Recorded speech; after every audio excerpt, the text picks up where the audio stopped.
Assalamualaikum warahmatullahi wabarakatuh.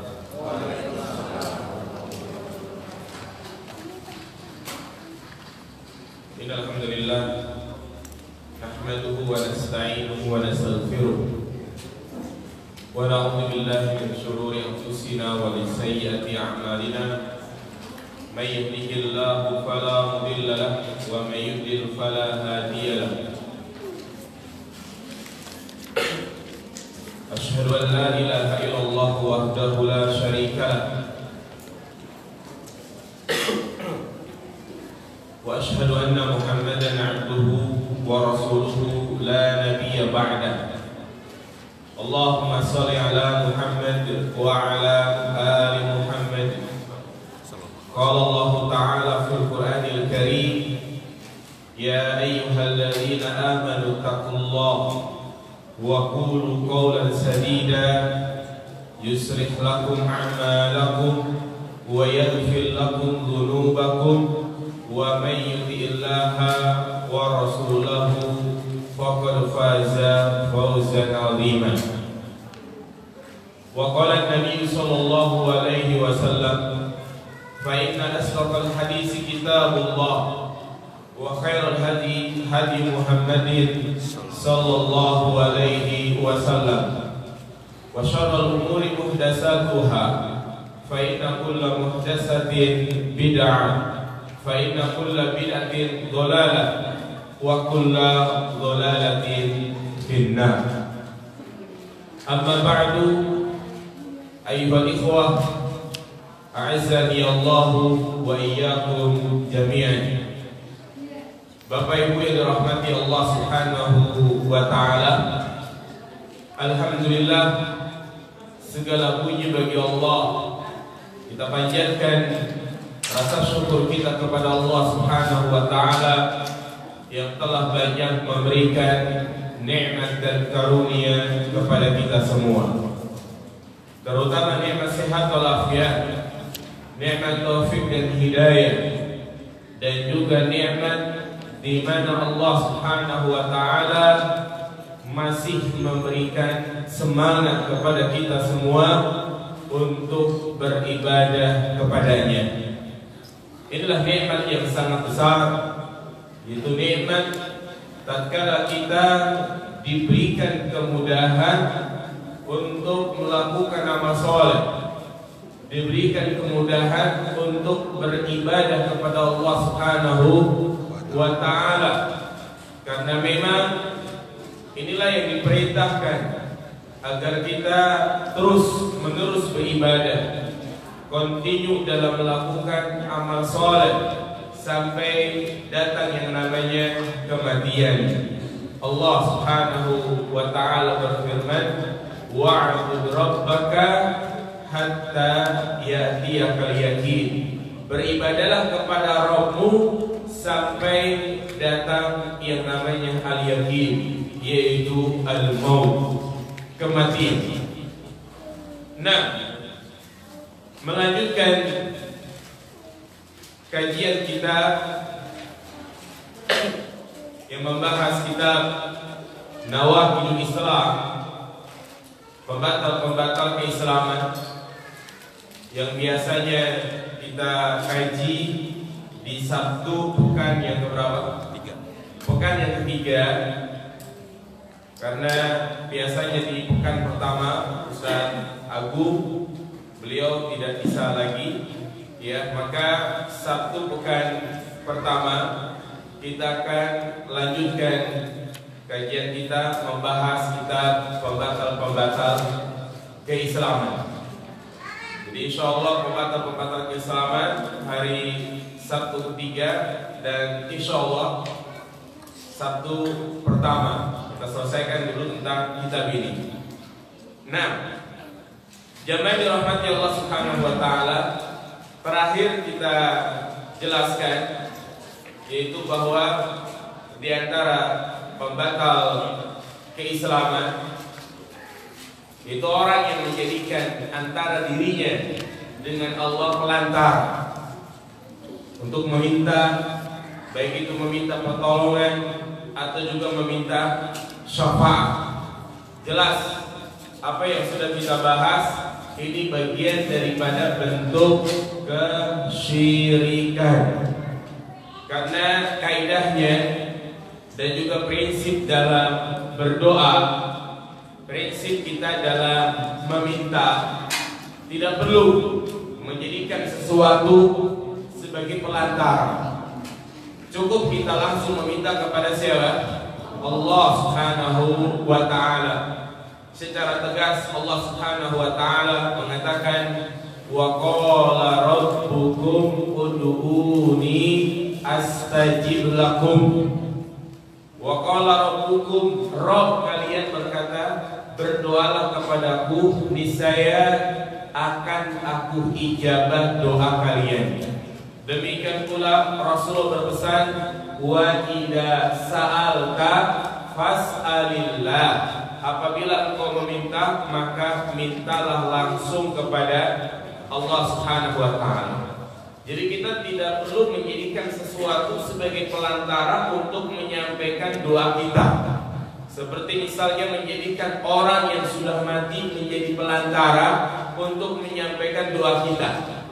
Atau juga menjadikan orang yang sudah mati itu memberikan syafaat kepada kita. Sudah kita bahas pada pertemuan sebelumnya. Sehingga ada dua pembahasan yang penting yang sudah kita bahas, yaitu tentang tawassul dan juga tentang apa kemarin? Syafaat. Ya, ini dua perkara akidah. Ya, wajib untuk kita pahami, wajib untuk kita mengerti dengannya. Karena kalau kita salah dalam bertawassul, dalam meminta syafaat, maka bisa jadi jatuh kepada apa? Kesyirikan.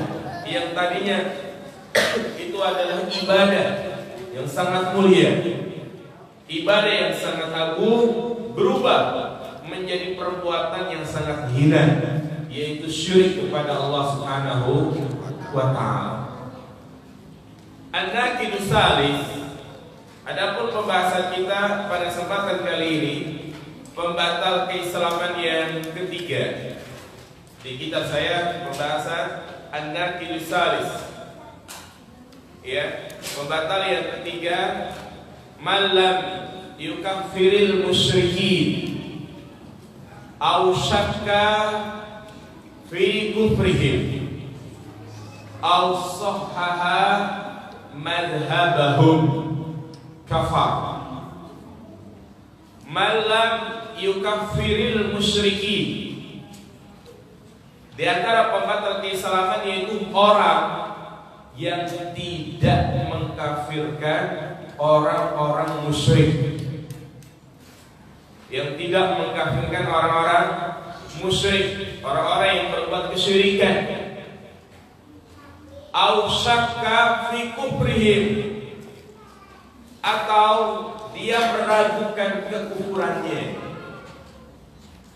Au sahhaha madhhabahum, atau dia membenarkan mazhab mereka, membenarkan pendapat mereka, ya, membenarkan kekufuran mereka. Kata muallif rahimahullah ta'ala, kafar, berarti dia telah kafir. Iya. Jadi orang yang tidak mengkafirkan orang-orang musyrik, itu orang-orang yang menyembah selain Allah,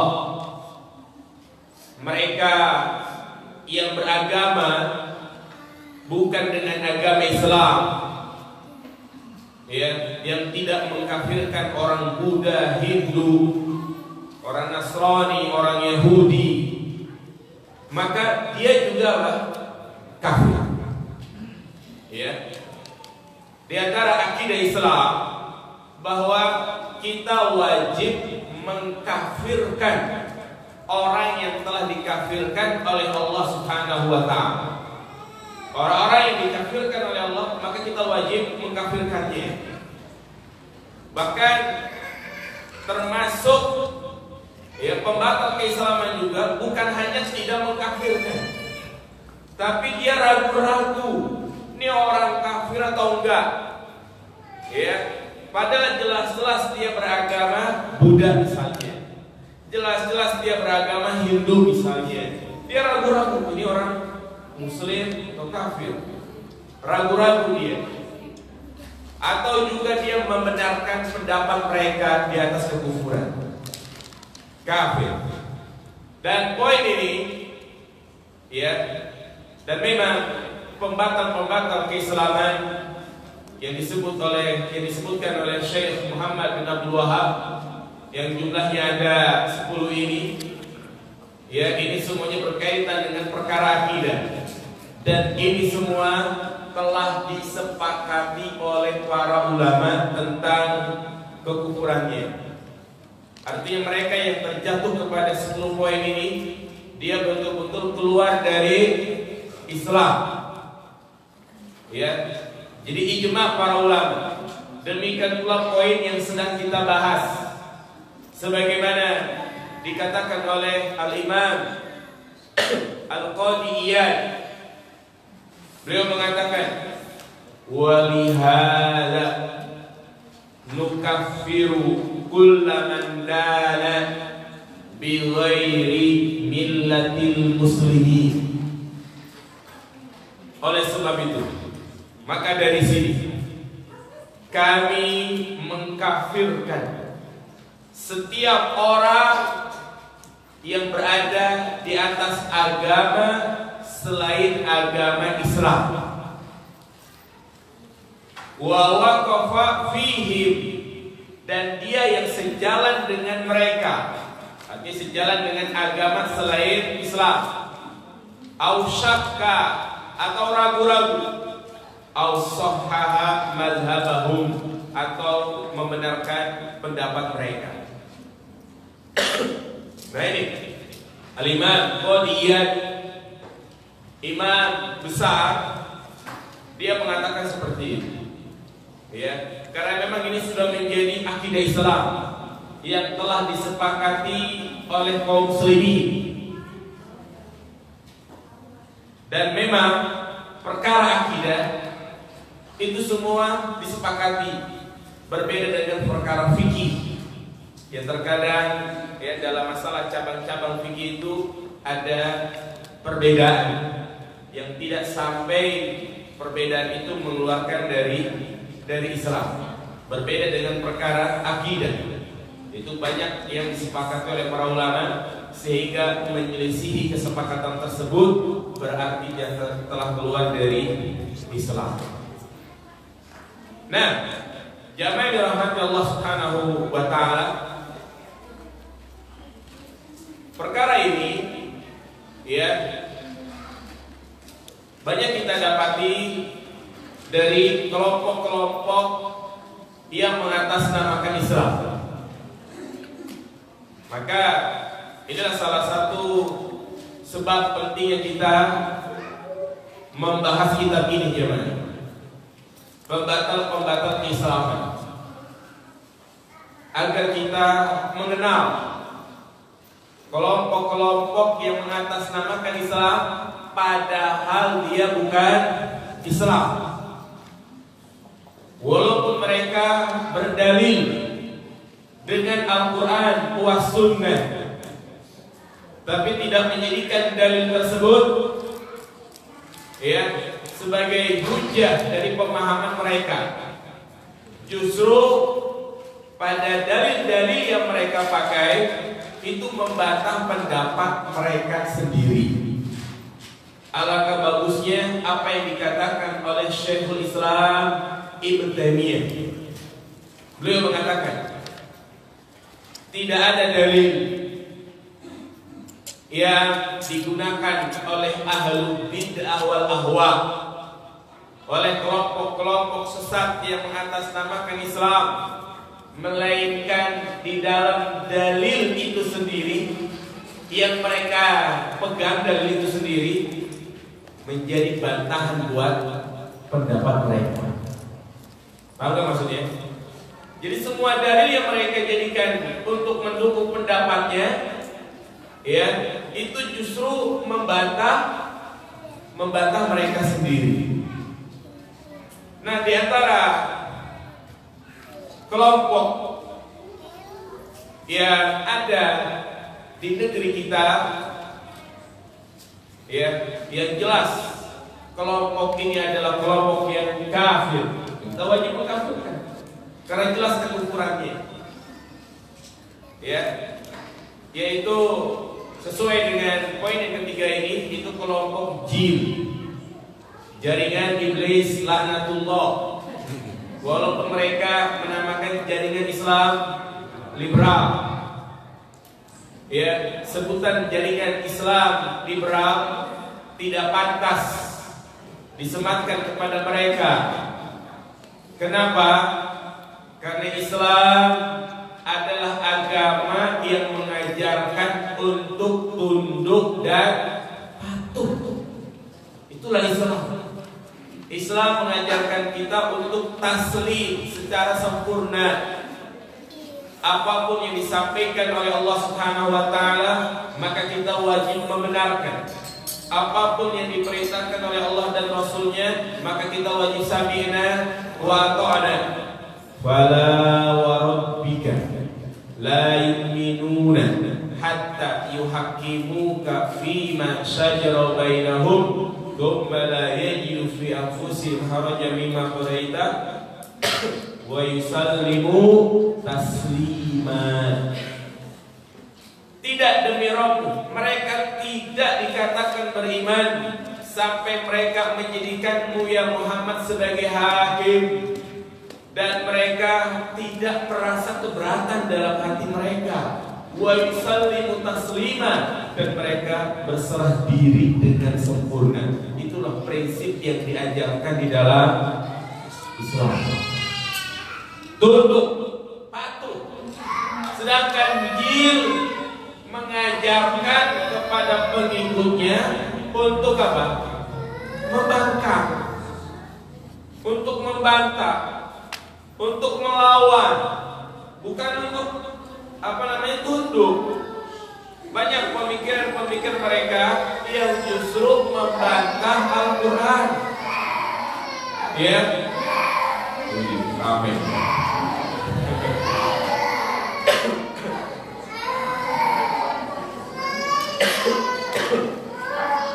Ya, jadi itu coba lihat, hampir setiap tahun kita mendengar celotehan mereka, ya, mulai dari mereka membolehkan pernikahan sama jenis. Di antara tokoh mereka mengarang sebuah buku yang berjudul Indahnya Nikah Sesama Jenis. Ya, kemudian baru-baru ini, ya, mereka menghalalkan apa yang jelas Allah haramkan, membolehkan hubungan badan di luar nikah yang dianggap itu tidak melanggar nilai-nilai agama Islam, menghalalkan zina, enggak ada. Dan kita, ya, harus betul-betul memiliki ilmu yang kuat agar tidak terpengaruh dengan pemikiran-pemikiran seperti ini. Ya, makanya mereka lebih pantas dikatakan jaringan iblis laknatullah. Kenapa? Karena yang mengajarkan untuk membantah, melawan adalah siapa? Iblis. Makhluk pertama yang membantah, membangkang siapa? Iblis. Ya. Nah, jadi di antara pemikiran jil yang berkaitan dengan pembahasan kita, di mana mereka itu tidak mengkafirkan orang-orang yang telah dikafirkan oleh Allah Subhanahu wa taala, di mana mereka mengatakan bahwa semua agama sama. Kufur jangan sekalian ungkapan ini. Ya, kalau dikatakan semua agama sama, agama Nasrani, agama Yahudi sama dengan agama Islam, mereka mengatakan tidak boleh, mereka dikatakan kafir, cukup dikatakan non-muslim. Ya, berarti ini menyalahi ayat-ayat Al-Quran yang sangat banyak. Dan mereka ketika mengatakan semua agama sama, mereka berlogika bahwa semua orang ketika beribadah tujuan mereka adalah satu. Mereka menyembah Allah. Ya. Jadi tata caranya saja yang berbeda. Muslim ke masjid, orang Nasrani kemana? Ke gereja. Orang Yahudi Sinagog. kemana? Sinagog. Hah? Sinagog. Ya, orang Buddha vihara. Orang Hindu Pura. Hah? Kepura. Kapura. Pura. Ya. Jadi caranya berbeda. Ada yang ke masjid, ada yang ke sini, ada yang ke sini gitu kan. Cuma tujuannya sama. Tujuan kita kemana? Allah. Mereka juga kalau ditanya mau kemana? Ke Tuhan yang menciptakan. Bagaikan sebuah roda, porosnya satu, jari-jarinya itu kan banyak ya cabang-cabangnya. Jadi itu caranya berbeda, tapi porosnya sama.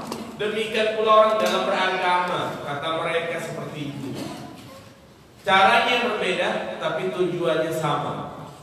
Mereka Muslim ketika ditanya apa tujuan beribadah, pengen masuk surga. Orang Nasrani ditanya tujuannya apa ibadah, pengen masuk surga. Semuanya pengen masuk surga. Makanya sama semuanya. Makanya semua agama sama. Jelas ini pemikiran yang kufur, yang batil. Ya, memang kalau pakai logika seperti itu, itulah kerjaannya orang-orang sekuler, liberal, selalu ya pakai logika mereka. Dan itulah mereka yang diajarkan di bangku kuliah mereka, yaitu mempelajari ilmu filsafat, ilmu kalam, ya, ilmu yang lebih mengedepankan akal. Dan mereka pun sudah diajarkan bagaimana cara berdebat, yaitu dalam ilmu kalam. Ya memang kalau kita berdebat dengan mereka, kalau sudah pakai akal, kita pasti kalah, ya, karena prinsipnya sudah berbeda. Dasar hukum kita adalah Al-Quran wa sunnah, adapun mereka pakai akal. Itu jelas hukum. Kenapa? Karena bertentangan dengan banyak ayat Al-Quran, di antaranya bertentangan dengan surat Al-Maidah ayat 17. Allah Subhanahu wa taala mengatakan, laqad kafara alladziina qalu innallaha huwal masih ibnu Maryam. Jelas. Sungguh telah kafir. Siapa yang bilang ini? Allah. Sungguh telah kafir orang-orang yang mengatakan bahwasanya Tuhan Allah itu Al-Masih Isa ibnu Maryam. Berarti orang-orang Nasrani, Kristen, yang mereka berkeyakinan bahwasanya Tuhan itu ada 3, Tuhan Bapa, Tuhan Ibu, Tuhan Anak. Isa mereka katakan adalah anak Tuhan. Demikian pula orang-orang Yahudi yang mengatakan Uzair adalah anak Tuhan. Kafir jelas. Kafir. Ya. Allah katakan sungguh telah kafir. Jadi menetapkan mereka kafir adalah Allah Subhanahu wa taala. Mau dikemanakan ayat ini jika memang orang-orang Yahudi itu tidak dikatakan kafir? Mau kita buang ayat ini? Kalau dikatakan orang Nasrani itu dikatakan tidak kafir. Ya, demikian pula Allah menyebutkan dalam surat yang sering kita baca, surat Al-Bayyinah, innal ladzina kafaru min ahlil kitabi wal musyrikina fi nari jahannam khalidina fiha ulaika syarrul bariyah. Sesungguhnya orang-orang kafir, ya, dari ahli kitab. Siapakah ahli kitab? Yaitu Yahudi dan Nasrani, wal musyrikin, dan orang-orang musyrik yang menyembah berhala. Bahkan Allah mengatakan bukan hanya kafir, mereka berada di neraka Jahannam, kekal di dalamnya. Ulaika syarrul bariyah, mereka itulah sejelek-jeleknya makhluk. Ya, tegas. Allah katakan mereka kafir. Dan inilah akidah, ya, akidah yang tidak bisa kita tawar-tawar. Kita wajib meyakini bahwa selain selain yang beragama Islam maka kafir. Demikian pula Nabi Shallallahu Alaihi Wasallam mengatakan dalam hadis yang sahih, "Walladzi nafsi Muhammadin biyadihi." Demi jiwa Muhammad berada di tangannya. La yasma'u bi ahadun min hadhil ummah Yahudiyyun wala Nasraniyyun thumma yamutu wa lam yu'min billadzi ursiltu bihi illa kana min ashabin nar. Tidaklah mendengar dari umat ini, baik itu Yahudi Nasrani, kemudian dia meninggal dalam keadaan tidak mengikuti risalahku, tidak mengikuti agama Islam, illa min ashabin nar, melainkan mereka adalah penghuni-penghuni neraka. Ya. Nah, jadi pemahaman yang mengatakan semua agama sama adalah batil. Ya, termasuk bentuk kekufuran, menyalahi ayat-ayat Al-Quran yang sangat banyak. Apa sih syubhat mereka yang mengatakan bahwa semua agama sama?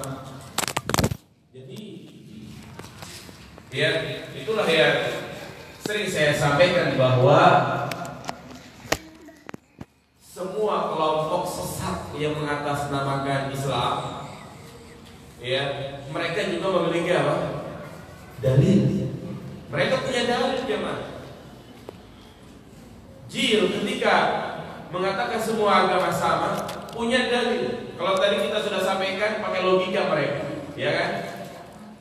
Tapi mereka juga punya dalil Al-Quran. Dalil mereka yang mereka jadikan menyatakan semua agama sama itu surat Al-Baqarah ayat 62. Ya, ayat 62. Bagaimana bunyinya? Perhatikan jemaah. Ini mereka jadikan dalil. Innal ladzina amanu, sesungguhnya orang-orang yang beriman. Wal ladzina hadu, dan mereka yang mendapatkan petunjuk. Siapa yang maksudnya? Hadu, orang-orang Yahudi. Wal ladzina hadu, orang-orang Yahudi. Wan nasor, dan orang-orang Nasrani. Wasabiin, dan orang-orang pengikut nabi-nabi sebelumnya. Man amana billahi, orang yang beriman kepada Allah, wal yaumil akhir, dan beriman kepada hari akhir, semuanya ini. Wa amila sholiha, dan orang-orang yang melakukan amal soleh. Apa kata Allah? Falahum ajruhum inda rabbihim, mereka semua mendapatkan ganjaran di sisi Rabb mereka. Paham gak jemaah? Lagi-lagi orang-orang beriman, orang-orang Yahudi, orang-orang Nasrani, As-Sabiin, orang-orang yang beriman kepada Allah, orang-orang yang beriman kepada hari akhir, orang-orang yang melakukan amal soleh, mereka semua dapat apa? Berarti di antara mereka dapat ganjaran tadi siapa? Orang Yahudi dan juga orang Nasrani. Berarti ayat ini menjelaskan orang Yahudi dengan ibadah yang mereka lakukan, orang Nasrani dengan ritual yang mereka lakukan, mereka juga dapat apa? Ganjaran. Berarti semua agama sama. Betul gak jemaah? Nah ini ayatnya. Mau kita kemanakan ayat ini? Bertentangan gak dengan ayat tadi surat Al-Bayyinah yang dikatakan bahwa seorang kafir justru orang-orang Yahudi Nasrani gimana? Akan jahanam. Tapi dalam ayat ini dijelaskan Yahudi Nasrani dapat apa? Ganjaran. Gimana? Kalian bisa jawab? Ini ganjaran benar, ajruhum inda rabbihim, pahala. Namanya ganjaran apa? Ya pahala kan, ajruhum inda rabbihim. Bahkan dikatakan wala khaufun alaihim wala hum yahzanun, mereka diberikan suatu keutamaan, yaitu mereka tidak memiliki rasa takut, sedih, khawatir nanti pada hari kiamat, tapi mereka bahagia. Ada yang jawab gimana? Gimana? Hah? Sebelum dia Nah, ahsan. Ya, jadi ayat ini berbicara tentang orang-orang Yahudi, Nasrani yang apa? Dulu, ya, sebelum mereka merubah kitab mereka. Jadi kan pengikutnya Nabi Musa, ya, mereka kan dikatakan Yahudi. Mereka juga lurus dulunya gitu kan, sebelum mereka merubah kitab-kitab mereka. Orang Nasrani pengikutnya Nabi Isa, dulu Muslim gak mereka? Muslim lurus ya kan? Karena mereka merubah ajaran mereka, maka mereka kafir. Nah ini memang perlunya kita memahami sebuah ayat, kita kembalikan kepada pemahaman para sahabat, para tabi'in, melihat bagaimana penafsiran para ulama. Jangan ngambil ya mentahnya saja gitu kan, ya memotong sebagian ayat. Nah ini kita gak bisa seperti itu. Makanya ternyata ayat ini berbicara tentang orang-orang Yahudi, orang-orang Nasrani, as-Sabi'in yang mereka lurus. Karena kan orang-orang Yahudi dulu juga dikatakan pengikutnya Nabi Musa yang beriman. Yang banyak Allah kisahkan di dalam Al-Quran tentang Bani Israel. Ada yang membangkang, ada yang ikut bersama Nabi Musa. Dan memang di dalam Al-Quran yang paling banyak Allah sebutkan tentang kisah Nabi siapa? Nabi Musa. Ya, kaum yang banyak Allah sebutkan dalam Al-Quran itu kaum Bani Israel. Kenapa jemaah sekalian? Ya, karena sifat Bani Israel itu memiliki sifat-sifat yang sama dengan umat Islam, dengan umatnya Nabi Muhammad SAW. Makanya lebih banyak disebutkan tentang Bani Israel. Ya, orang-orang Bani Israel di antara sifat buruk mereka itu adalah suka melakukan hilah. Apa itu hilah? Tipu daya, menghalalkan apa yang haram. Sudah jelas-jelas mereka dilarang mencari ikan pada hari apa? Hari Sabtu. Mereka melakukan hilah tipu daya, yaitu mereka pasang jaring di hari Jumat. Ternyata sifat ini juga banyak ya terkena pada umat Islam yang sudah jelas-jelas haram. Mereka mencoba untuk menghalalkan. Sudah jelas-jelas istri yang ditalak 3 kali, maka disebut namanya talak bain. Enggak boleh dinikahin lagi kecuali kalau istrinya itu nikah dengan laki-laki lain. Setelah dijimai dan dicerai baru dia bisa kembali lagi. Nah ini mereka melakukan hilah. Bagaimana cara supaya boleh? Temannya disuruh ngawinin istrinya itu, ya kan? Nah inilah disebut namanya hilah. Dan banyak sifat-sifat yang lain. Ya, jadi itu subhat mereka. Yang mereka berdalil dengan surat Al-Baqarah ayat 62. Ini jelas, ya, menempatkan ayat bukan pada tempatnya. Dan juga jamaah yang rahmati Allah Subhanahu wa taala. Selain jin,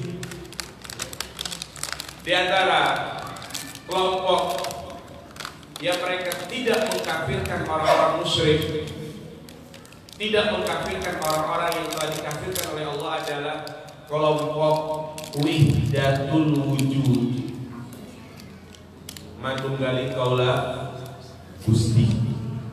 Perhatikan kelompok ini jemaah, dan ada di negeri kita kelompok seperti ini. Ya, kelompok al-ilhad atau al-ittihad, keyakinan di mana Allah itu bersatu dengan makhluknya. Allah bersatu dengan makhluknya. Tokoh mereka yang muncul pada tahun 600 Hijriah, 630 atau 600 berapa gitu ya, pokoknya 600-an, yang bernama Ibnu Arabi dan juga ya Ibnu Farid. Ini tokoh gembong dari kelompok ini wihdatul wujud, di Di mana kelompok ini mengatakan bahwa Allah itu bersatu dengan apa? Dengan makhluknya. Jadi ketika kau melihat makhluk maka itulah Allah. Maka di antara syair yang dibuat oleh Ibnu Arabi, wa mal kilabu illa ilahuna wa mal hinziru illa ilahuna. Ya. Tidak ada anjing, tidak ada babi, melainkan itu adalah Tuhan kami. Karena mereka beranggapan bahwa Allah itu bersatu dengan babi, Allah itu bersatu dengan anjing. Di antara pemahaman mereka bahwa iblis adalah makhluk yang paling bertauhid. Jadi kelompok ini jangan mengatakan seperti itu. Iblis adalah makhluk yang paling bertauhid. Kenapa? Hah? Karena dia nggak mau sujud kepada Adam, ya kan? Dia mau sujud sama siapa? Sama Allah. Makanya dikatakan makhluk yang paling bertauhid, iblis. Jelas-jelas Allah sesat. Firaun, manusia yang paling beriman di muka bumi. Itu kata mereka. Kenapa? Karena dia mengatakan ana rabbukumul a'la. Aku adalah Tuhan yang paling tinggi. Dia adalah orang yang paling beriman. Karena yang namanya Allah itu bersatu dengan dirinya. Ya. Karena dia meyakini Allah itu bersatu dengan dirinya, maka dikatakan orang yang paling beriman. Ini jelas kufur. Ya kan? Jelas kufur. Karena apa? Karena tidak mengkafirkan orang-orang yang dikafirkan oleh Allah Subhanahu wa ta'ala. Syekhul Islam Ibnu Taimiyah mengatakan kelompok ini jelas telah keluar dari Islam. Ya, karena menyalahi prinsip iman kepada Allah, iman kepada Rasul, iman kepada hari akhir. Ya. Dan Syekhul Islam Ibnu Taimiyah juga mengatakan bahwa jihad yang paling utama adalah jihad memerangi mereka dengan cara membantah mereka. Dan pemahaman ini ya memang namanya itu sudah bukan wihdatul wujud lagi. Mereka berganti baju dan pemahaman wihdatul wujud ini banyak diikuti oleh jaringan Islam liberal. Makanya ya dulu kita sempat dihebohkan dengan berita ada mahasiswa UIN yang membuat spanduk yang mengatakan anjingku akbar. Pernah dengar nggak dulu? Iya kan? Ya itu berawal dari akidah ini. Kemudian juga mereka mengatakan Tuhan membusuk. Naudzubillah, ini kalimat-kalimat kufur. Ya, kalimat-kalimat kufur yang berasal dari ilmu mantik, ilmu kalam, ilmu filsafat. Makanya haram ya mas sekalian, ya kita mempelajari ilmu filsafat. Gak boleh. Kalau di situ dia kuliah ada mata pelajaran ilmu filsafat yang diikuti, terutama di UIN ya kan banyak sekali ilmu-ilmu seperti ini. Ini jelas bukan dari Islam. Ilmu ini adalah ilmu Yunani kuno yang diterjemahkan di dalam Islam, yang diterjemahkan ke dalam bahasa Arab, sehingga inilah yang merusak agama Islam. Ya. Jadi itu jawaban sekalian. Jelas ya.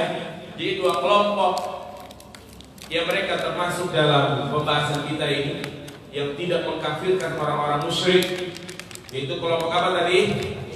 Jil. Terus apa lagi? Wahdatul wujud.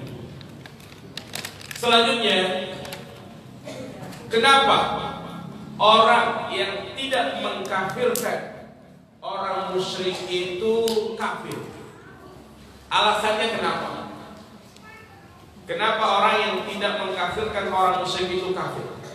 Kenapa orang yang tidak mengkafirkan orang yang beragama di atas selain agama Islam itu kafir? Yang pertama, karena orang yang tidak mengkafirkan orang-orang musyrik itu sama saja mendustakan Al-Quran dan as-sunnah. Makanya kalau kita pelajari macam-macam kufur, bentuk-bentuk orang itu keluar dari Islam, ada kufur juhud, pengingkaran, ada juga kufur takdzib, kufur mendustakan. Ya. Dan di antara alasan kenapa orang yang tidak mengkafirkan orang-orang musyrik itu dikatakan kafir, karena dia telah mendustakan apa? Al-Quran was sunnah. Karena secara jelas tadi kita sebutkan dalil-dalil bahwasanya Al-Quran menyatakan orang yang menyembah selain Allah adalah kafir. Orang yang beragama selain Islam adalah kafir. Berarti kalau dia tidak mengkafirkan, sama saja dia mendustakan Al-Quran. Allah mengatakan inna dina indallahil Islam. Sesungguhnya agama yang diridhai di sisi Allah adalah agama Islam. Wa may yabtaghi ghairal islami dinan falan yuqbala minhu wa huwa fil akhirati minal khasirin. Barang siapa mencari agama selain agama Islam, maka agama tersebut ditolak, tidak diterima, dan dia termasuk orang yang merugi. Jelas ayatnya. Ya, makanya dia termasuk mendustakan Al-Quran. Dan yang kedua alasannya, orang yang tidak mengkafirkan orang musyrik, orang kafir, sama saja mengingkari kalimat la ilaha illallah. Sama saja mengingkari kalimat la ilaha illallah. Kalimat yang menjadi kunci surga, kalimat yang menjadi pembeda antara muslim dan kafir, kalimat yang dengannya seorang itu dikatakan muslim. Ya. Jadi dia mengingkari kalimat apa ini? La ilaha illallah. Karena konsekuensi dari kalimat la ilaha illallah, dia harus beribadah hanya kepada Allah Subhanahu wa ta'ala. Ya. Yang harus memenuhi dua rukun, an-nafi wal isbat. Penafian yaitu kita meniadakan Tuhan selain Allah. Kemudian al-isbat yaitu menetapkan bahwasannya Rabb yang berhak ibadah hanyalah siapa? Allah Subhanahu wa ta'ala. Inilah dua sebab kenapa orang yang tidak mengkafirkan orang musyrik itu dikatakan kafir. Yang pertama karena mendustakan Al-Quran ataupun As-Sunnah, dan yang kedua apa? Mengingkari kalimat tauhid la ilaha illallah. La ilaha illallah. Jamaah yang dirahmati Allah Subhanahu wa ta'ala. Jadi jelas ya jamaah sekalian? Sampai sini jelas ya? Iya. Dan tentu perkara yang menjadi pembahasan kita, ya, bahwa kita tidak boleh tidak mengkafirkan orang-orang yang kafir. Ini orang-orang yang sudah jelas apa kekufurannya. Yahudi, Nasrani, Buddha itu jelas. Adapun mereka yang belum jelas kekufurannya, artinya masih diperselisihkan oleh para ulama tentang kekufurannya, maka ini bukan termasuk pembahasan kita. Apa diantaranya orang yang diperselisihkan kekafirannya? Orang yang meninggalkan sholat. Ya. Orang yang meninggalkan sholat, dalam hadis dikatakan al-ahdu bainana wa bainahum as-shalah faman tarakaha faqad kafar. Pembatas antara kami dan mereka itu orang kafir adalah sholat. Maka barang siapa yang meninggalkan sholat, sungguh dia telah kafir. Sekarang kalau ada orang yang gak sholat, boleh gak kita bilang kafir? Hah? Kan Nabi bilang apa? Kafir. Ya. Kalau kita tidak mengatakan kafir, termasuk dalam pembahasan ini enggak? Apakah termasuk pembatal keislaman, orang yang tidak mengkafirkan orang yang tidak sholat. Nah ini makanya saya katakan bahwa tentang orang yang meninggalkan sholat kafir atau tidak, ini termasuk perkara yang diperselisihkan oleh para ulama. Sehingga pembahasan ini bukan menjadi pembahasan kita sekarang, ya. Namun pada intinya tentang orang yang meninggalkan sholat, ya, memang ada banyak pendapat. Ada yang mengatakan mutlak kafir dia, keluar dari Islam. Namun pendapat yang kuat bahwa orang yang meninggalkan sholat itu dirinci. Yang pertama, kalau dia meninggalkan sholat, mengingkari kewajiban sholat. Ketika ditanya, sholat itu tidak wajib. Yang namanya sholat, ya, yang penting mah kita jujur. Jadi orang apa yang rajin sholat tapi gak jujur.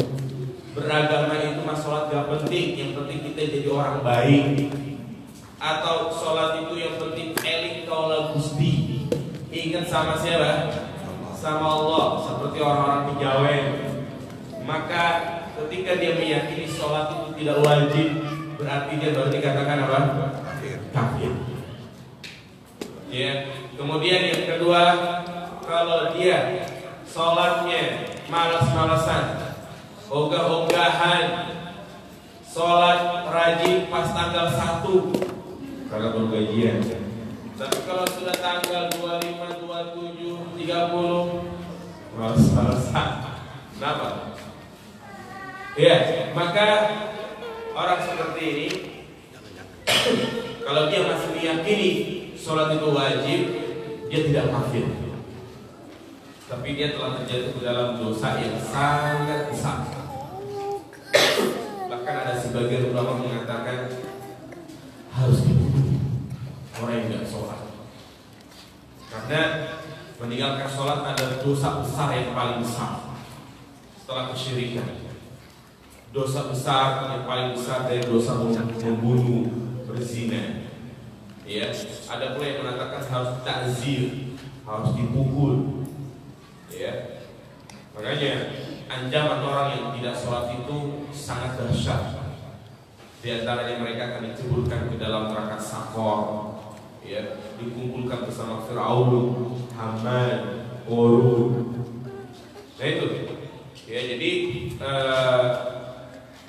pembahasan kita ini hanya berkaitan dengan orang-orang yang jelas apa kekufurannya. Dan dari pembahasan ini juga,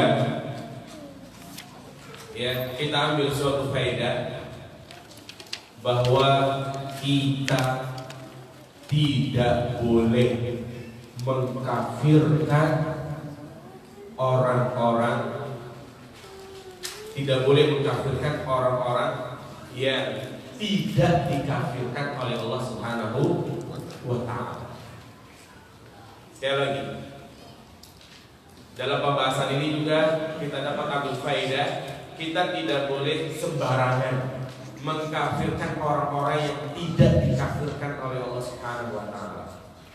Hati-hati dengan orang-orang yang mereka beragama di atas agama Islam. Kalau hanya sekedar dugaan-dugaan, prasangka-prasangka, ya, maka kita tidak boleh sembarangan mengkafirkan. Karena ini termasuk dosa besar. Jangankan mengkafirkan, mencela saja, menghina saja, menghardik, ngata-ngatain saudara kita, ini termasuk dosa besar. Apa kata Nabi sallallahu alaihi wasallam? Sibabul muslimi fusukun. Mencela, menghardik, menghina seorang muslim adalah kefasikan. Wa qitaluhu kufrun, dan membunuhnya adalah bentuk kekufuran. Ini mencela saja merupakan bentuk kefasikan. Apalagi kalau menuduh dia kafir, memanggil dia kafir, suka mengkafir-kafirkan, si fulan kafir, fulanah kafir, maka ini jelas dosa besar. Kenapa? Karena Rasulullah SAW bersabda dalam hadis yang dikeluarkan oleh Imam Bukhari, Imam Muslim, yang diriwayatkan oleh sahabat Abu Dzar. Apa kata Nabi? La yarmi rajulan bil fusuq wa la yarmihi bil kufur. Tidaklah seseorang melempar tuduhan kepada saudaranya dengan kefasikan. Dia mengatakan kepada saudaranya, "Hei fasik," atau dia mengatakan kepada saudaranya, "Hei kafir," illa irtaddat alaih. Bisa jadi kekufuran itu pindah kepada dirinya. Illam yakun sahibu kadzalik. Jika tuduhan yang dia lontarkan kepada saudaranya itu tidak ada. Ya, ini bahaya kafir mengkafirkan. Bisa jadi kekufuran itu balik kepada orang yang apa? Memvonis. Demikian pula Rasulullah bersabda, ayyuma rajulin qala li akhihi ya kafir faqad ba'a biha ahaduhuma. Siapa saja yang mengatakan kepada saudaranya wahai kafir, maka bisa jadi kekufuran kembali kepada dirinya yang memvonis. Bahaya jemaah sekalian. Bukan manhaj Ahlus Sunnah wal Jamaah yang suka kafir mengkafirkan. Manhaj yang suka kafir mengkafirkan adalah manhajnya orang-orang Khawarij. Nah, orang-orang Khawarij, karena bahaya kafir mengkafirkan itu sangatlah dahsyat. Bermula kafir mengkafirkan, kemudian yang kedua menghalalkan darahnya. Kalau sudah menghalalkan darahnya, mereka berusaha untuk membunuh dengan cara mereka melakukan pengeboman, teror, ya, pembunuhan dan yang lainnya. Itulah mereka yang melakukan bom bunuh diri, diledakkan di depan polisi, mungkin depan umum, karena berangkat dari akidah ini yang mereka mengatakan pemerintah kita dikatakan apa? Kafir. TNI, polisi, togut. Nah, ini berasal dari keyakinan ini, teman. Bahaya. Jadi akibat kafir mengkafirkan ini adalah perkara yang sangat bahaya. Yang menjadi sebab ya munculnya lahirnya tindakan-tindakan yang tidak dibenarkan dalam ajaran Islam. Dan ada dua kelompok yang kerjaannya itu suka kafir mengkafirkan.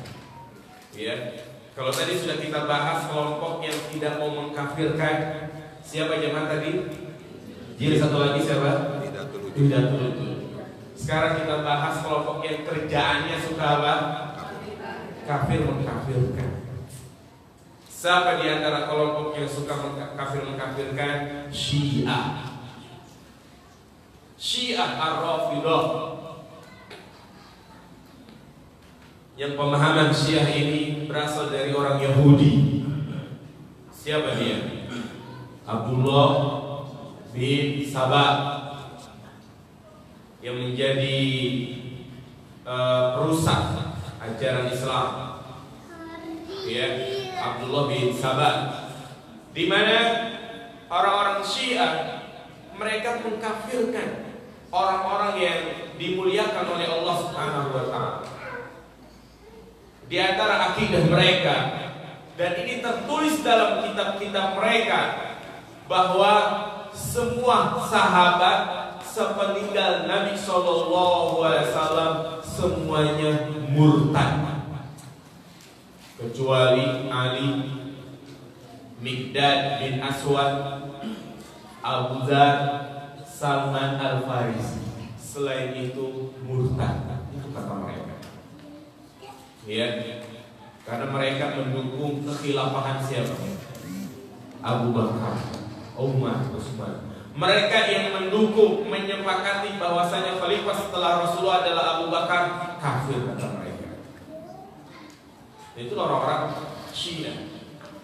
Ya, bahkan juga di kitab mereka, mereka selalu berlepas diri. Bahkan mereka mendoakan keburukan kepada 4 berhala yang mereka anggap ini tokoh perusak Ya, ketika mereka menziarahi kuburan 4 orang ini, bukan malah mendoakan ampunan, tapi mendoakan laknat. Siapakah 4 tokoh yang mereka katakan berhala itu? Abu Bakar, Umar, Utsman. Siapa satu lagi? Aisyah. Bukan. Muawiyah. Muawiyah bin Abi Sufyan. Ini dari laki-laki. Dari perempuan juga ada 4, yaitu Aisyah, Hafsah, Hindun, Ummul Hakam. Ini 4 wanita yang mereka katakan berhala. Dan kebencian mereka kepada orang-orang ini mereka jadikan sebuah ritual ibadah khusus dengan cara mereka mendoakan keburukan, laknat. Makanya kalau mereka menziarahi kuburan Rasulullah, Abu Bakar, Umar, yang mereka selalu baca adalah Allahumma al'an bisonamai Quraisy wa bintaihima. Ya Allah, laknatlah 2 patung Quraisy dan kedua putrinya. Kedua patung Quraisy adalah Abu Bakar dan Umar. Kedua putrinya siapa? Aisyah dan Hafsah. Aisyah dan Hafsah. Ya. Dan di setiap satu Muharram mereka ya merajam Aisyah dengan cara mereka ambil kambing atau anjing gitu kan. Mereka tulis di badannya itu Aisyah, kemudian ditimpain sampai mati. Mereka niatkan seperti merajam Aisyah. Dan mereka meyakini nanti pada hari kiamat, setelah muncul Imam Mahdi, menurut mereka, setelah keluar imam-imam mereka, maka mereka akan menggali kuburan Aisyah dan Aisyah akan dirajam, disalib. Nah itulah keyakinan mereka seperti itu. Makanya ketika mereka menziarahi kuburan Baqi, mereka selalu mencari-cari kuburan siapa? Aisyah. Dulu pernah terjadi pada tahun berapa itu saya lupa. Ya, mereka berhasil mencari tahu kuburan Aisyah. Ketika askar polisi di sana itu lengah, ya, mereka meludahi, menginjak-injak, bahkan mereka sampai ingin menggalinya. Namun diketahui oleh polisi, akhirnya mereka semua ditangkap. Jadi begitu jamaah sekalian. Mereka berusaha, kebencian mereka kepada Ahlus Sunnah wal Jamaah luar biasa. Karena ini menjadi akidah mereka jamaah. Ya, menjadi prinsip dasar mereka yang benci kepada Ahlus Sunnah wal Jamaah. Makanya sampai sekarang Syiah Houthi yang ada di Yaman itu tidak henti-hentinya menyerang Saudi Arabia. Ya, terakhir mereka berhasil telah mengebom kilang minyak terbesar di dunia. Ya, yang biasa pakai roda selalu ditangkal gitu kan. Ya, sekarang mereka pakai apa itu? Pakai drone. Berhasil dibom. Dan terus setiap hari mereka berusaha. Sasaran mereka yang paling empuk adalah itu kota Mekah, Madinah, yang mereka ingin bom. Dan memang cita-cita mereka ingin menguasai kota Madinah dan Mekah. Dan dulu mereka pernah menguasai.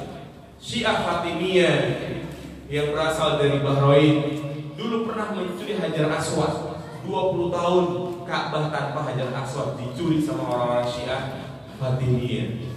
Ya, namun ternyata ya mereka selalu ditimpa wabah, penyakit, malapetaka. Akhirnya mereka kembalikan lagi itu Hajar Aswadnya. Dan itulah keyakinan mereka. Ya, nah, jadi ini orang-orang Syiah yang suka mengkafirkan para sahabat. Padahal jelas para sahabat adalah orang-orang yang diridhai oleh Allah Subhanahu wa taala. Radhiyallahu anhum wa radu anhu. Mereka adalah orang-orang yang dijamin masuk dalam surga. Walaupun amal mereka sedikit dibanding dengan amal kita yang begitu banyak, amal kita tidak ada apa-apanya. Apa kata Nabi SAW? Seandainya mereka para sahabat berinfak dengan emas 1 mud, ya, dibandingkan dengan infak selain sahabat, itu walaupun mereka berinfak dengan 1 gunung Uhud, itu tidak ada apa-apanya. Karena ketakwaan, keimanan mereka yang sangat luar biasa.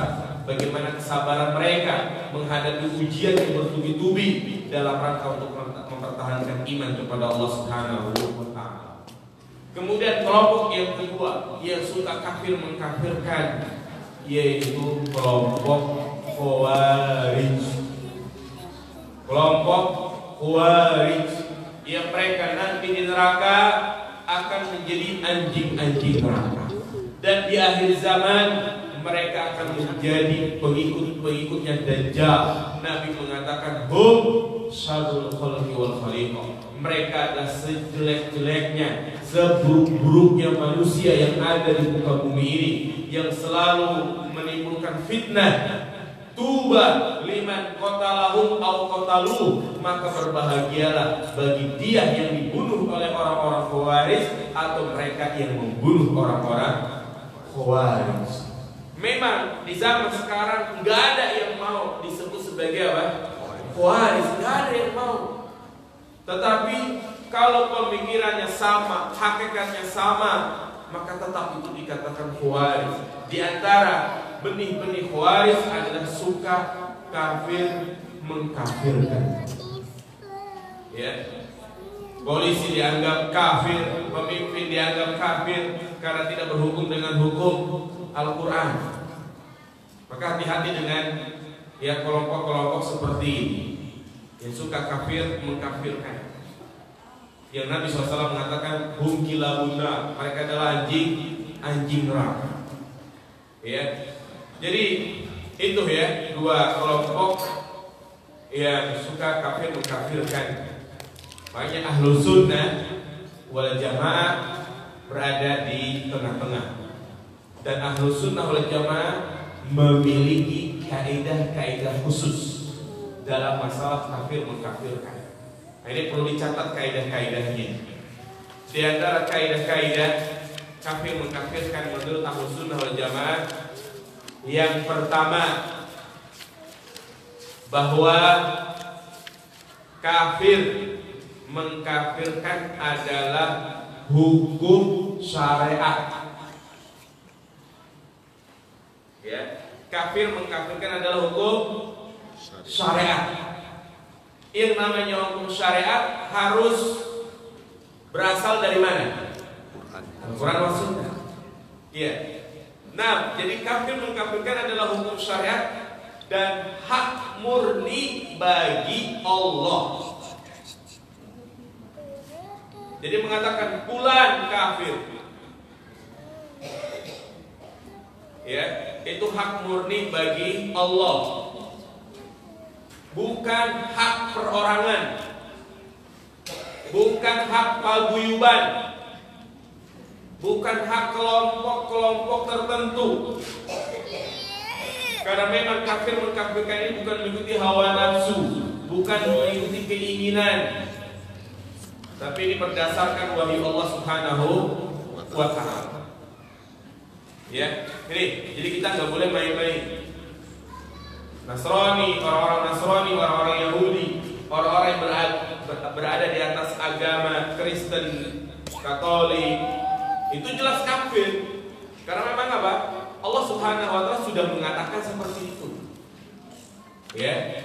Nah, kemudian yang kedua, bahwa orang yang sudah masuk Islam secara yakin, orang yang sudah masuk Islam secara yakin, dengan dia mengucapkan apa? 2 kalimat syahadat, maka tidak boleh dikafirkan hanya sebatas dengan dugaan-dugaan saja. Ya. Jadi orang yang masuk Islam secara yakin, dia sudah mengucapkan 2 kalimat syahadat, tidak boleh dikafirkan sebatas dengan dugaan-dugaan saja. Ya. Jadi hanya prasangka-prasangka, dugaan-dugaan, maka ini tidak bisa kita keluarkan dari keislamannya. Karena tadi bahaya yang sudah kita sampaikan. Seperti kisah siapa? Usama bin Zaid, di mana dia telah membunuh orang yang sudah mengucapkan kalimat La ilaha illallah. Karena prasangkanya, karena dugaannya. Karena kan saat itu dia mengejar musuh, dikejar gitu kan. Nah ternyata musuh ini mendapati jalan buntu. Mundur kena, maju kena. Mungkin kata Usama, ayo lu mau kemana lu? Udah gak ada jalan. Akhirnya ketika Usama meluruskan pedangnya, dia mengucapkan kalimat apa? La ilaha illallah. Dugaan Usama, ini orang masuk Islam karena takut apa? Takut pedang, takut dibunuh. Akhirnya dibunuhlah orang tersebut. Sampailah berita tersebut kepada Nabi SAW dan diceritakan kepada Nabi.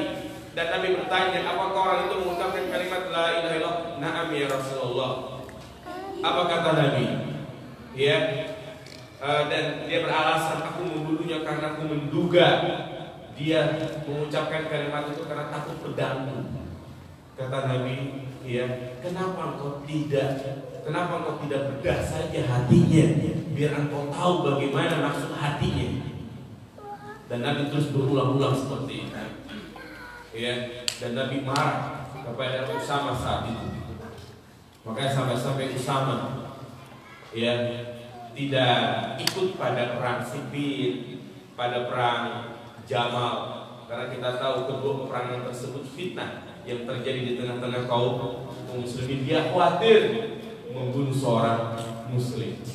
Nah ini jadi hanya sekedar dugaan saja, nggak bisa kita katakan dia kafir sampai ada bukti yang sangat jelas.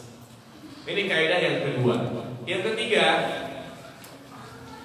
orang yang jatuh ke dalam perbuatan kufur, orang yang jatuh ke dalam perbuatan kufur, seperti misalnya dia menyembah kubur, ya, karena ketidaktahuannya belum bisa dikafirkan.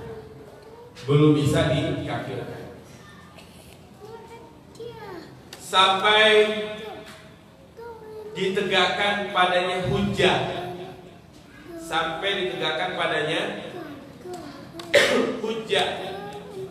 dan dihilangkan subhat.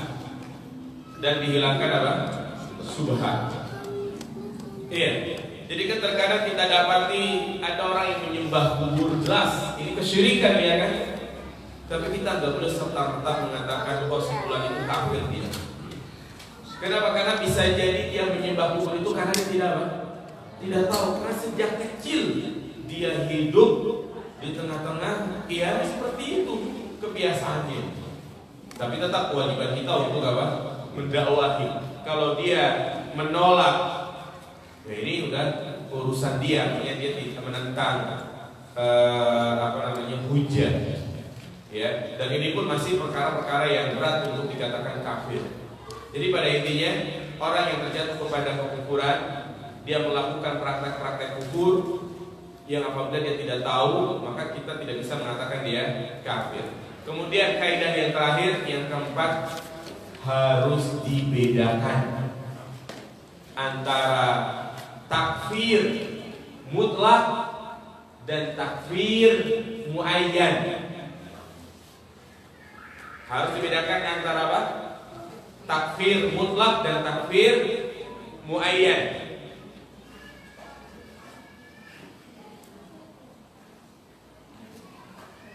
Nah, apa itu takfir mutlak? Takfir mutlak artinya mengkafirkan secara umum. Itu maksudnya ya, mengkafirkan secara umum. Kalau takfir muayyan artinya mengkafirkan perorangan. Fulan kafir, itu namanya takfir apa? Muayyan. Harus dibedakan nih. Kalau takfir mutlak boleh enggak? Takfir mutlak boleh. Sekali lagi, harus bedakan antara takfir mutlak dan takfir muayyan. Takfir mutlak artinya mengkafirkan secara umum. Adapun takfir muayyan, kita mengkafirkan perorangan. Ini yang tidak apa? Yang tidak boleh. Contoh, kita mengatakan seperti ini. Orang-orang yang menyembah kubur, mereka adalah orang-orang musyrik. Boleh nggak jemaah? Boleh. Ya. Tapi kalau misalnya kita lihat ada orang yang nyembah kubur, boleh kita katakan, fulan kafir, musyrik. Boleh nggak? Ini nggak boleh. Muayyan. Kenapa nggak boleh?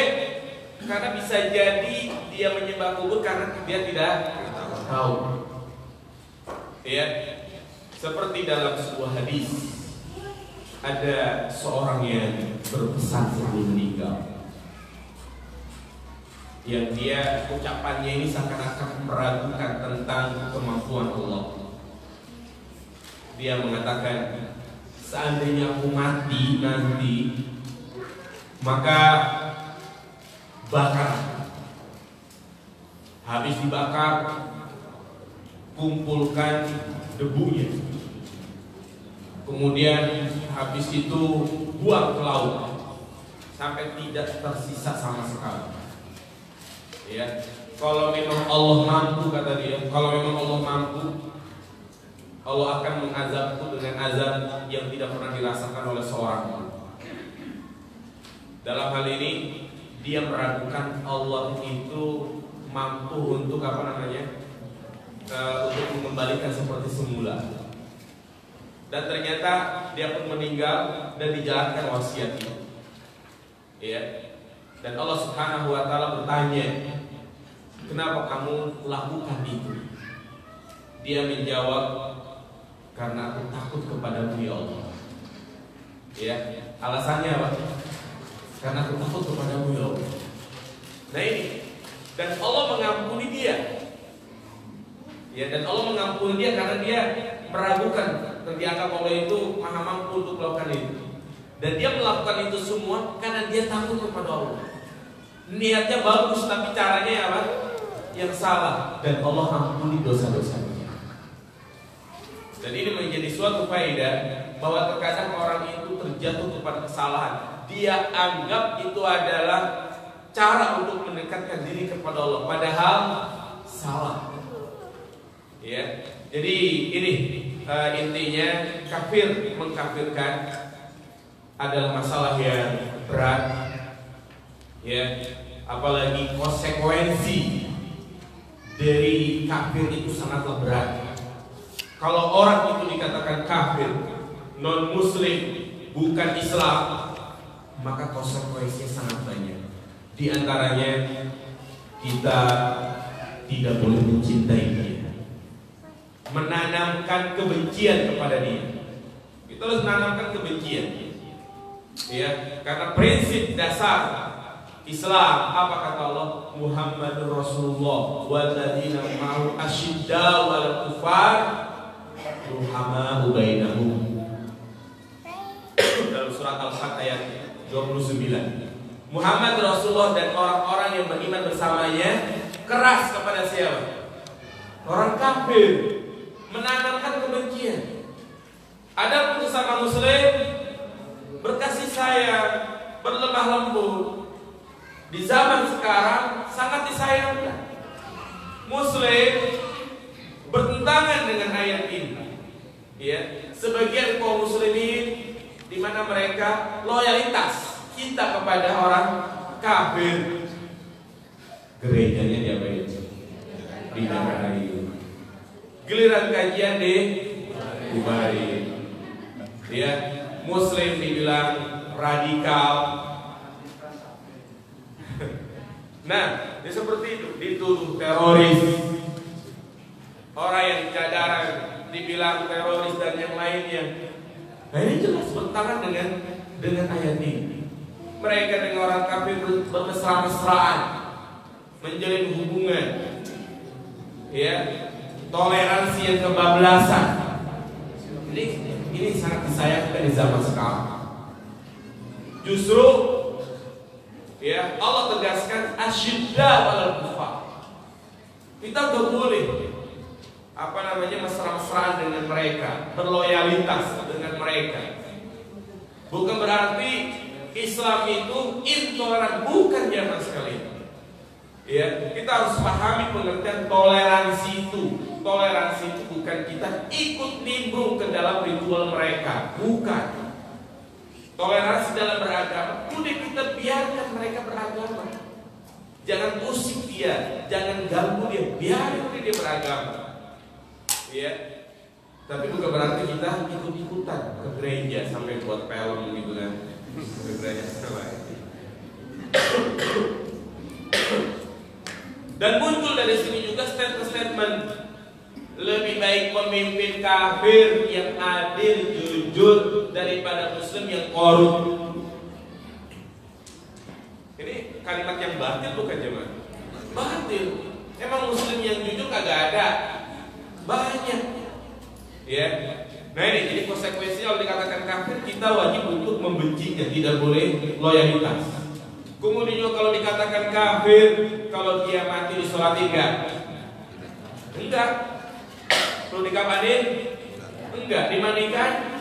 Enggak. Dikuburkan? Iya, dikuburkan.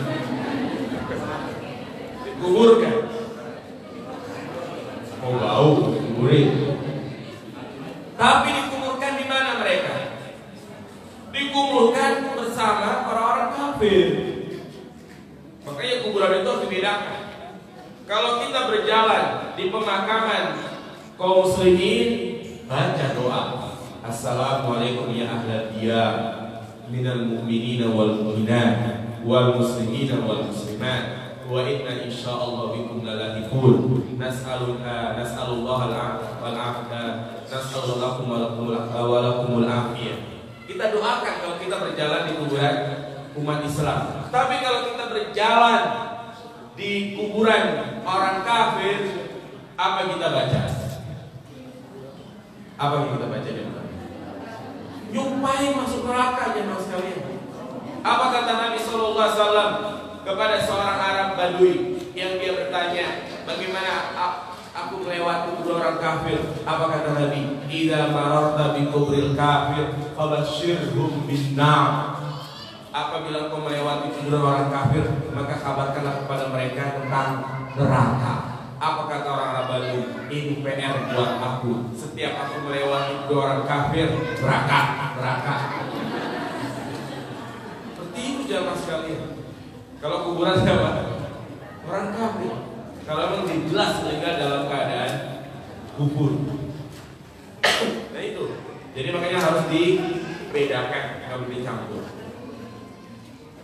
Ya. Dan juga kalau dikatakan kafir, tidak saling mewarisi. La yarisul muslim al kafir wal kafir muslim. Gak boleh saling mewarisi.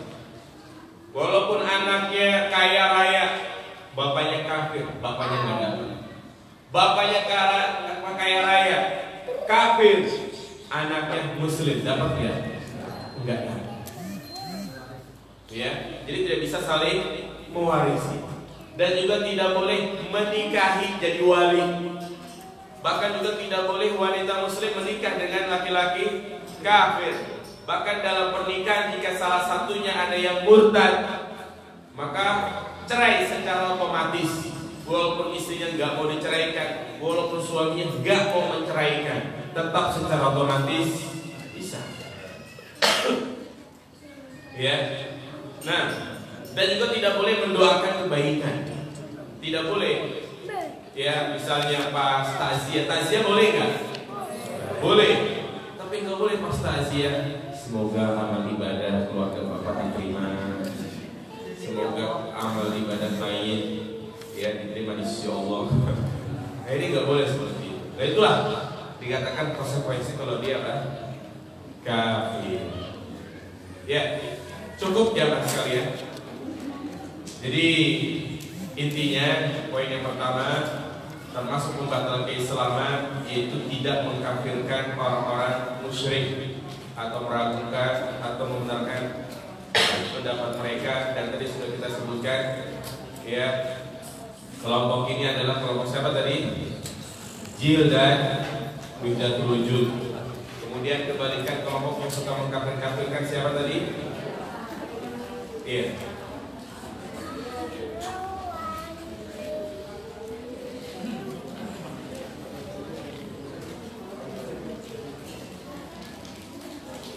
Ya, bagaimana cara mengingatkan dan mengajak orang yang sudah mengenal salat namun dia masih ragu?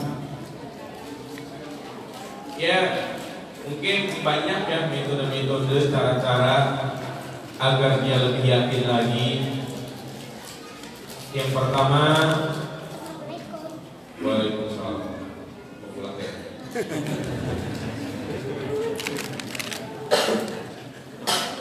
Jadi yang pertama, dalam bab apa yang dia ragu, ajak dia menghadiri kajian-kajian dia membahas tentang manhaj seperti ini, ya, agar dia lebih kuat lagi. Ajak hadir kajian-kajian yang mungkin pengisinya, ustadznya, penyampaian itu mudah dipahami, mudah dimengerti, enak didengar. Ini penting, karena biasanya orang seperti ini ada banyak syubhat. Yang kedua, kalau memang kadang kita memberikan penjelasan namun kurang mengena, maka mungkin ajak untuk berziarah ke rumah ustaz atau ketemu ustaz gitu kan. Dia menanyakan langsung hal-hal yang dia ragu. Itu mungkin langkah-langkahnya. Yang ketiga, atau mungkin kita berikan dan kirimkan video-video ceramah-ceramah yang itu berkaitan dengan perkara-perkara yang meragukan bagi dia. Ya, dan itu banyak cara ya mas sekalian. Ya itu mungkin yang saya tahu caranya.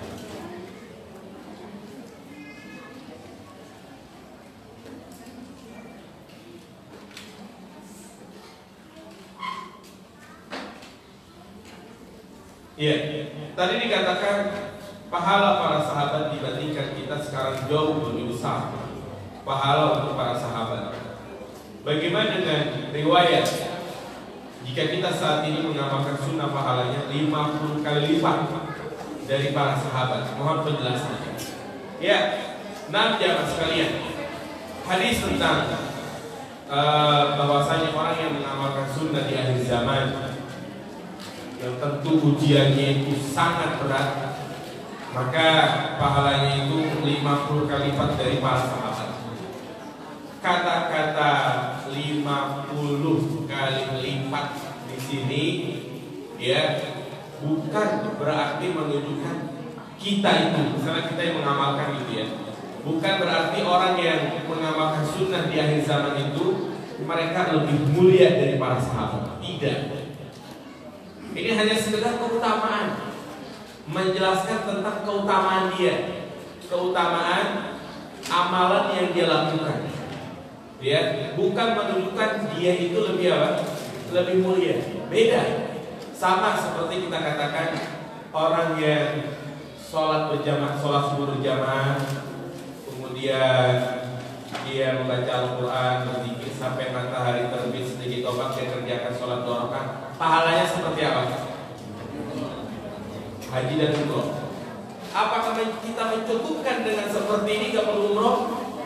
Apakah sama umroh dengan pahala seperti itu? Tidak. Nah ini juga dengan tahap seperti ini. Ya, kita itu gak ada apa-apa dengan sahabat. Jadi seperti itu jemaah.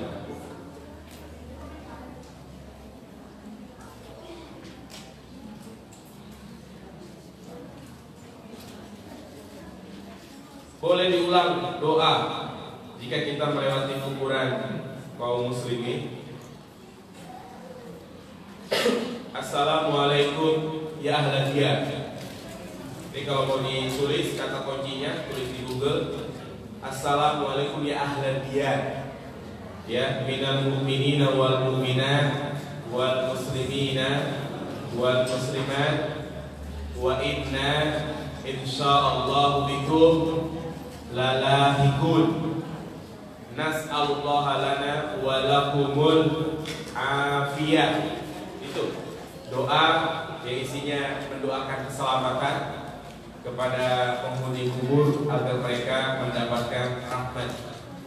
Tapi sebenarnya tadi saya ingin bahas tentang ada satu masalah juga, ya kita tidak boleh memvonis orang itu masuk surga atau masuk neraka. Ya kita hanya berharap, berdoa.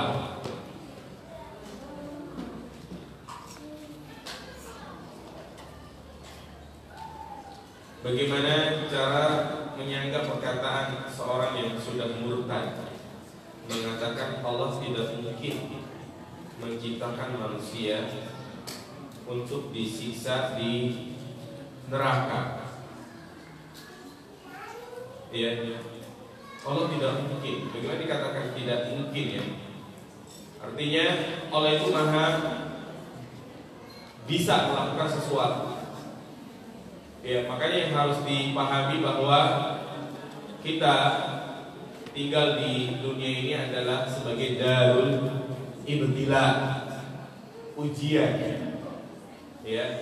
Dan tentu Allah Subhanahu wa taala ya sudah tahu tentang orang itu masuk surga atau masuk neraka. Nasib orang itu ya sudah ditentukan, masuk surga atau masuk neraka. Dengan ujian-ujian tersebut itulah yang menjadi penentu buat dia. Ya. Dan segala sesuatu itu maha mampu bagi Allah Subhanahu wa taala.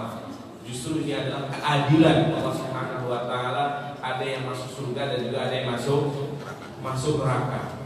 Jadi hal-hal seperti itu itulah yang wajib kita imani. Adapun dia yang sudah murtad, ya, kalau kita memang sudah mendakwahi tapi dia tetap dalam kondisi seperti itu, kita hanya bisa mendoakan. Memang yaitulah orang-orang yang di dalam hatinya penuh dengan kotoran, ya dosa, kemudian was-was. Memang sulit menerima dengan syariat yang sudah ditetapkan. Makanya nikmat yang sangat besar jamaah sekalian adalah nikmat di mana kita diberikan kemudahan untuk bisa membenarkan, yakin, percaya.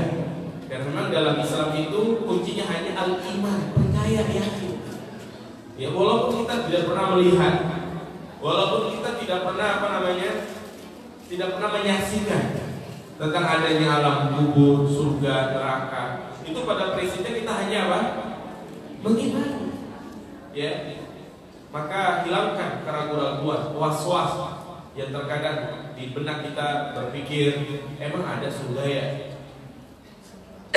Emang nanti orang itu akan dihidupkan lagi? Nah, itu namanya was-was syaitan. Ya, segera kita berlindung kepada Allah Subhanahu wa taala dari bisikan-bisikan syaitan.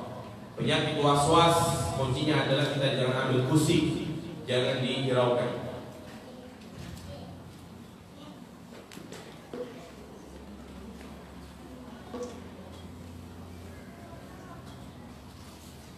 Ada seorang ayah yang dari muda sampai sekarang usia sudah masuk 80 tahun dan semasa hidupnya tidak pernah sholat, tidak pernah puasa, tidak pernah sedekah. Apakah anak dari ayah tersebut bisa meminta ampunan dosa buat ayahnya? Dan bagaimana hukum ayah ini? Apa tetap kita tidak boleh menyebut dirinya kafir? Nah, kalau dia masih beragama Islam, KTP-nya Islam, ya, dan dia masih mengakui Islam adalah agama yang benar, ya, dan dia mungkin tidak sholat, ya karena mungkin malas dan yang lainnya, maka masih ada harapan bagi anak untuk mendoakan ya kebaikan buat dia, mendoakan agar dia memohonkan agar dia diampuni dosa-dosanya. Tapi kalau dia masih hidup, ini kesempatan bagi seorang anak usia dia 80 tahun, ya kalau bisa dia harus lebih dekat lagi. Kalau memang misalnya orang tuanya di kampung, dia di Jakarta, anaknya di Jakarta, maka ya orang tuanya kalau bisa bawa ke Jakarta. Kalau memang tidak bisa, maka anaknya harus berusaha mungkin setiap minggu, setiap bulan untuk bisa mengunjunginya. Pokoknya terus berusaha untuk menyadarkan dia agar dia bertobat kepada Allah Subhanahu wa taala. Ya. Karena ya masih ada harapan bagi dia untuk bertaubat, mumpung dia masih hidup, ya, masih sadar, belum pikun gitu kan. Karena itu sebagai upaya kita untuk berdakwah. Ya itu masih bisa. Kalau memang dia sudah mati gitu kan, maka kita mintakan ampun agar dia mendapatkan ampunan dari Allah.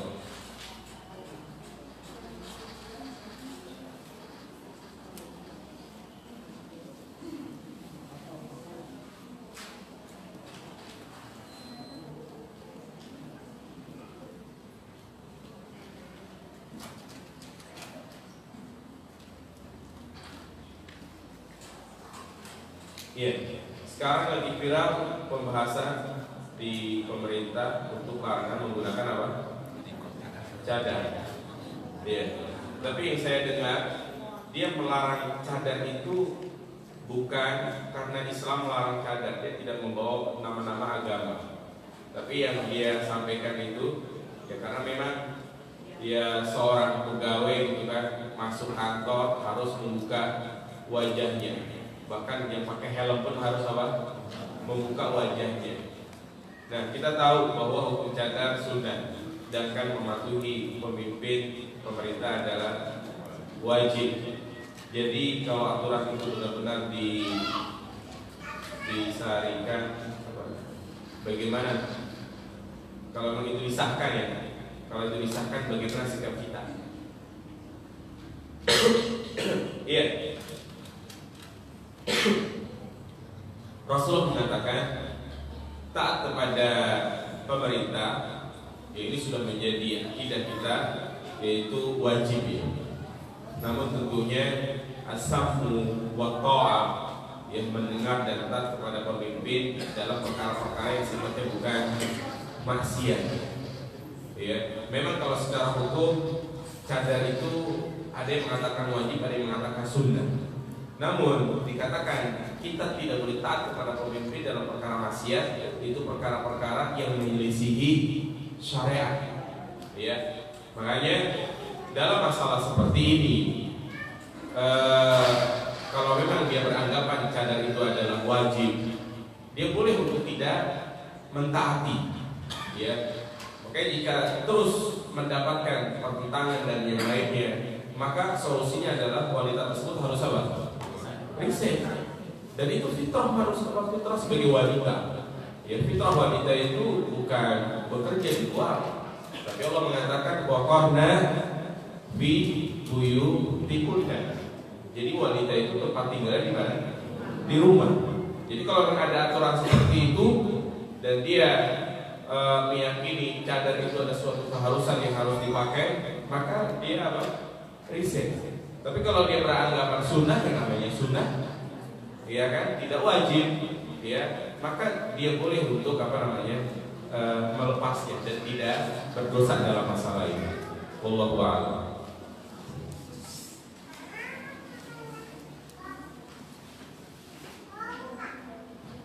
Bagaimana dengan dosa pernah menggunjing jiwa orang, tapi orang tersebut sudah tidak mempermasalahkan, melupakan? Apakah orang yang bergibah masih harus meminta maaf? Kan sudah tidak dipermasalahkan. Ya, bagaimana dirinya meminta maaf kepada, kalau memang itu kita lihat dia tidak mempermasalahkan, sudah selesai. Berarti kan zahirnya dia sudah apa? Memaafkan. Kecuali kalau memang dia masih mungkin ya, makanya perhatikan ghibah. Misalnya kita pernah menggibai orang lain, kalau dia tidak tahu kalau kita gibahin dia nggak tahu kalau kita lagi apa? Gibahin dia, maka taubatnya itu gak harus minta maaf. Yang penting taubatnya itu kita menyudahi, jangan ngomongin lagi, kita counter, artinya kita ganti ngomongin apa? Kebaikan dia. Ini. Yang kedua, kalau dia tahu kita ngomongin dia, ini baru kita minta apa? Minta maaf. Baru kita minta maaf. Tapi kalau misalnya dia sudah tidak mempermasalahkan, sudah melupakan, ya sudah. Ya, artinya kita berbuat baik sama dia. dia, dan juga tadi kita bicarakan kebaikan dia, jangan tadi kita membicarakan keburukan dia. Dan bagaimana dengan meminta maaf kepada mantan? Karena pernah dibangun orang tersebut. Udah, jangan dikit-dikit lagi ya. Nanti kita lama masih itu lagi. Kalau kita menengok orang kafir sakit, boleh kita mengucapkan semoga cepat sembuh? Boleh ya jemaah? Boleh. Ya, boleh. Bahkan ya itu kalau ada kesempatan untuk mendakwahi, dakwahkan. Ya. Bagaimana Rasulullah pernah menjenguk orangnya, seorang anak kecil yang sakit ya, dan berhasil memasukkan ke dalam agama Islam. Bagaimana jika suami melarang istri mengalah baca Al-Quran, tapi suami saja yang baca, istri suruh ngurus anak aja. Kalau baca nunggu ada waktu luang, maksudnya istri disuruh mengalah Pak Ustaz. Iya, harus seperti itu. Dan ketika dia ngurus anak enggak baca Al-Quran, itu pahalanya lebih utama daripada dia baca Quran. Ya, jadi seperti itu jemaah sekalian.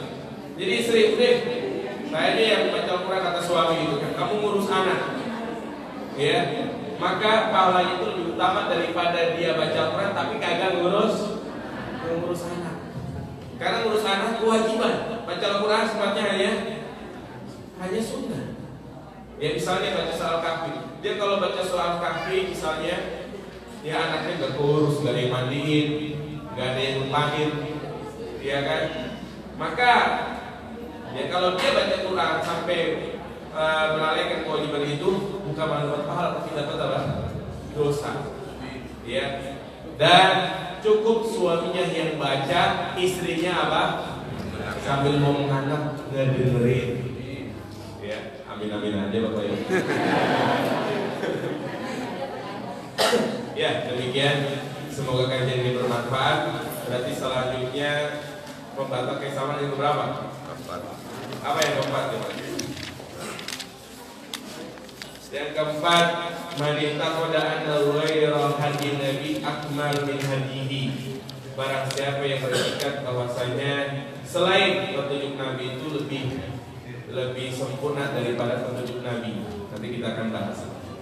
Subhanakallahumma wa bihamdika asyhadu an la ilaha illa anta astaghfiruka wa atubu ilaik. Assalamualaikum warahmatullahi wabarakatuh.